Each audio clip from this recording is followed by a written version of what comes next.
প্রথমে বাদাম, এটা হলো চাল ভাজা, তারপর চানাচুর, এখানে রয়েছে ছোলা বুট এবং কাঁচামরিচ, পেঁয়াজ মিক্স, বিট লবণ, মরিচ, সরিষার তেল।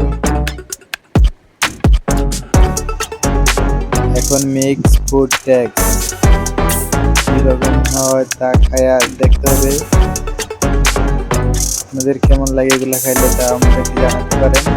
এখন আমাদের জন্য উপযুক্ত হয়ে গেছে। প্রিয় বন্ধুরা, এখানে 20 টাকার বানানো হয়েছিল। আসলে এটা অনেক আমার প্রিয় খাবার।